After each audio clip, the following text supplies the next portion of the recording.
Hello viewers, আসসালামু আলাইকুম। আজকের ভিডিওতে আমি আমার লিপান আর্টের বাকি অংশটা করব। আর এই অংশের প্রধান কাজ হচ্ছে কালার করা। আর দেখতে পাচ্ছেন আমি প্রথমে হলুদ রং দিয়ে রং করে নিচ্ছি। আর রং করার বিষয়টা যেমন ইন্টারেস্টিং তেমন একটু ধৈর্যেরও ব্যাপার।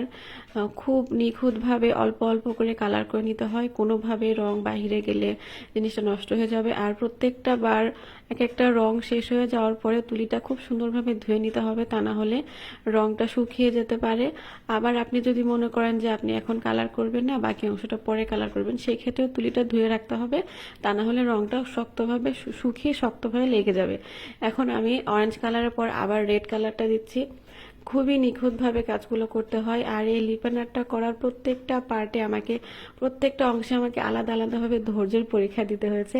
আর এখন দেখতে পাচ্ছেন আমি লিপান আর্টের যে ক্লের অংশটা ছিল, সেই ক্লের অংশটা আবার হোয়াইট কালার দিয়ে বর্ডারগুলো রং করে দিচ্ছি। এই অংশটা খুবই একটু কঠিন ছিল, যেহেতু খুবই সূক্ষ্ম কাজ, একটুখানি রং বাহিরে চলে গেলেই জিনিসটা নষ্ট হয়ে যাবে, তাই কাজটা অনেক সাবধানের সাথে করতে হয়। আর এখন আমার হোয়াইট কালারের বর্ডারগুলো দেওয়া শেষ। আর এখন হচ্ছে আমার লিপান আর্টের ফাইনাল স্টেপ। আর এই স্টেপটা আমার কাছে খুবই ইন্টারেস্টিং, খুবই ভালো লেগেছে স্টেপটা করতে।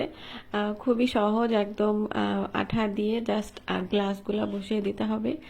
আর গ্লাসগুলো বসিয়ে দিলে আমার লিপান আর্টটা টোটালি কমপ্লিট হয়ে যাবে। গ্লাস বসানোর ক্ষেত্রে আমি প্রতিটা আলাদা আলাদা জায়গায় আলাদা আলাদা শেপের গ্লাস ব্যবহার করেছি। তো প্রথমে আমি সার্কেল, একটা বড় সার্কেল গ্লাস বসে নিলাম, তারপরে আবার স্কোয়ার শেপের গ্লাসগুলো এভাবে রাউন্ড করে বসিয়ে নিচ্ছি। আমার সাথে আমার বাচ্চারা বসেছে, ওরা খুব এক্সাইটেড ছিল যে দেখবে যে আসলে কেমন হয় পুরোটা কমপ্লিট করার পরে। তো তারপরে আমি ছোট ডায়মন্ড শেপের গ্লাসগুলো বসাচ্ছিলাম। তো যেহেতু প্রথমবার করছি, প্রথমে আমি একটা চিমটা দিয়ে বসানোর জন্য ট্রাই করলাম। তারপরে মনে হচ্ছিল যে না, দেরি হচ্ছে ওটাতে, তারপরে হাত দিয়ে বসালাম। তারপরে এই ডায়মন্ড শেপের গ্লাসগুলো পুরোটা রাউন্ড করে বসাবো। আর এই ডায়মন্ড শেপের গ্লাসগুলো শুধুমাত্র অনেক রকম ডিজাইন করে বসানো যায়। আমি এখানে প্রথমে লাইন করে গোল করে বসিয়ে দিলাম। আর এটা বসানো হয়ে গেলে যখন পুরো আমার লাইনটা শেষ হয়ে যাবে, এর পরের স্টেপেও আমি এই ডায়মন্ড শেপের গ্লাসগুলোকে আবার অন্যভাবে বসাবো। যে দেখতে পাচ্ছেন এখানে কিছুটা পাতার মতো শেপ হবে, এভাবে দিয়ে আমি এর পরের লাইনটা শেষ করব।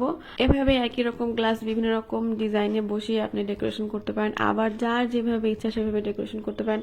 ডেকোরেশনের ব্যাপারটা আসলে নিজের মধ্যে যার যেমন পছন্দ, যার যেমন রুচি, সে সেভাবে ডেকোরেশন করবে। কিন্তু গ্লাসগুলো যত বেশি লাগানো যাবে তত বেশি জিনিসটা কালারফুল হবে, তত বেশি জিনিসটা সুন্দর হবে। তারপরে আমি স্কোয়ার শেপের গ্লাসগুলোকে ডায়মন্ড শেপ করে বসিয়েছি। এভাবে আমি পুরাটা গ্লাস বসিয়ে নিয়েছিলাম। আমার একটু বাকি ছিল, সেটা ভিডিও করতে পারিনি, পরে আমি গ্লাসগুলো বসিয়ে ফেলেছি। আর এই যে দেখতে পাচ্ছেন আমার লিপান আর্টের ফাইনাল লুক। এক সপ্তাহ ধরে অনেক খাটাখাটনি করে এই লিপান আর্টের ভিডিওটা আপনাদের জন্য বানিয়েছি। আশা করি আপনাদের ভিডিওটা অনেক অনেক ভালো লাগবে। আর ভালো লাগলে অবশ্যই প্লিজ আমার ভিডিওটাতে লাইক, কমেন্ট এবং শেয়ার করে দেবেন। আপনার সঙ্গে দেখা হবে নেক্সট ভিডিওতে।